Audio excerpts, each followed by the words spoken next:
Buenos días, compañeros.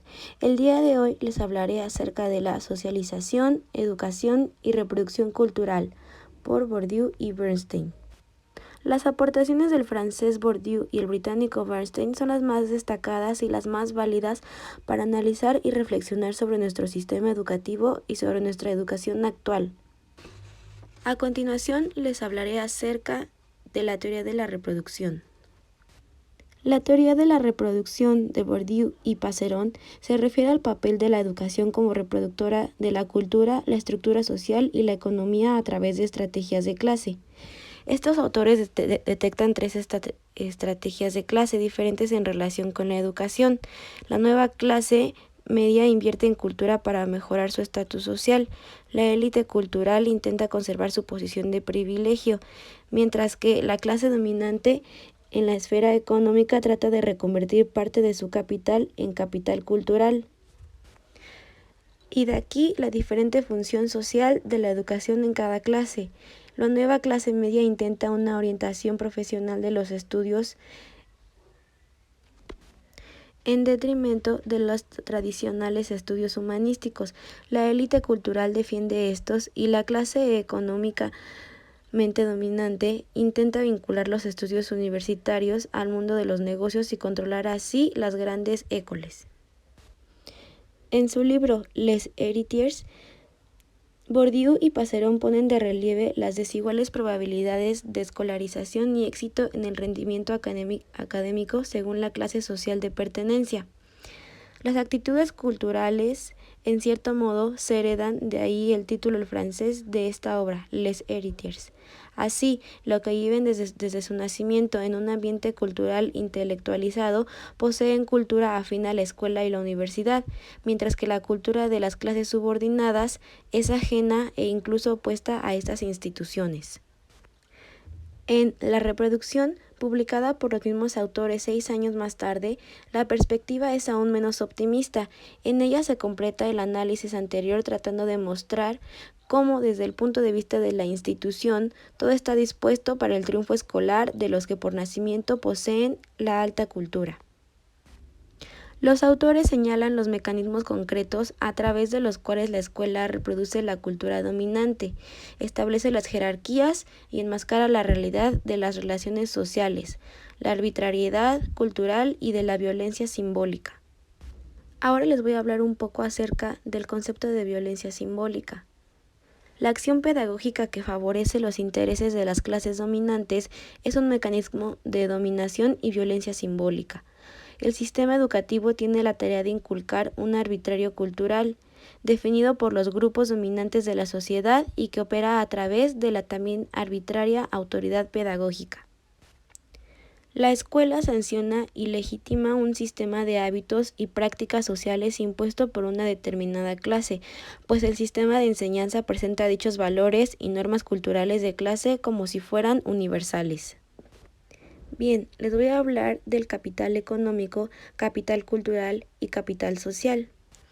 En la distinción, se insiste en que el capital cultural, junto al económico y el social, es una forma de transmisión y de adquisición de las posiciones sociales, es decir, de reproducción y de movilidad.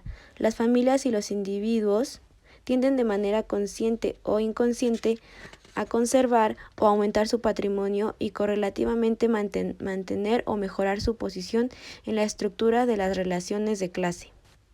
Las clases medias profesionales son las que más importancia atribuyen al capital académico, puesto que deben su posición al ejercicio de su profesión, para lo que es imprescindible la titulación universitaria.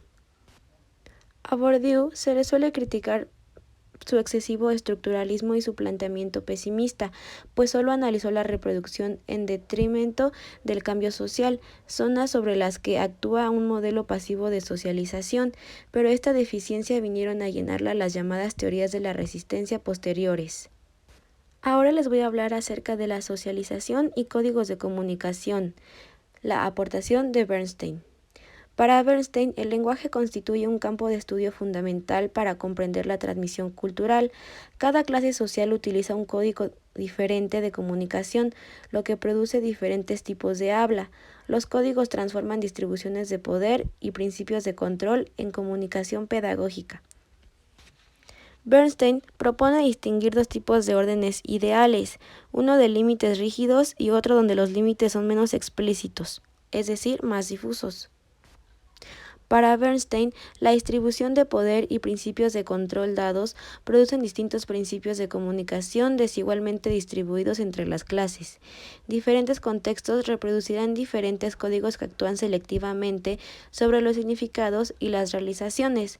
Del mismo modo, determinados códigos seleccionan determinados contextos y significados como relevantes e importantes, mientras que otros códigos seleccionarán otros significados. La teoría de los códigos de Bernstein no supone déficits psicológicos o lingüísticos, sino diferencias en principios de selección e integración de significados, contextos y realizaciones. Bernstein distingue dos códigos, el código restringido y el código elaborado. El primero es típico de la clase obrera y se caracteriza por el uso de oraciones cortas y gramaticalmente simples y por expresar significados dependientes del contexto.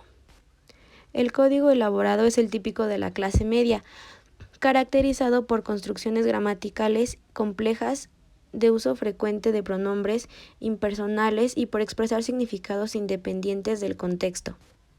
Para Bernstein existen dos tipos de pedagogías, la visible y la invisible. En el caso de la pedagogía visible, las reglas de orden social son generalmente explícitas y específicas, mientras que en la pedagogía invisible, dado que las reglas espaciales y temporales no son tan claras y se estimulan las representaciones personalizadas, da lugar a un contexto aparentemente más relajado. El control reside casi de todo en la comunicación interpersonal.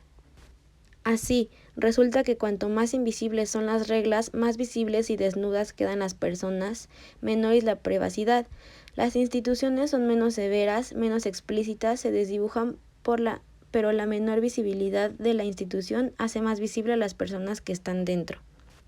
Los dos tipos de pedagogía en Bernstein suponen distintas concepciones del espacio y el tiempo. Por ejemplo, en el caso de una familia operando con una pedagogía visible, cada pieza tiene su propia función y se tiende a que los objetos tengan posiciones fijas, mientras que en la pedagogía invisible ocurre al contrario. Las reglas que regulan los movimientos de objetos, personas, prácticas y comunicaciones no están explícitas. Se ha criticado mucho a las aportaciones y planteamientos de Bernstein.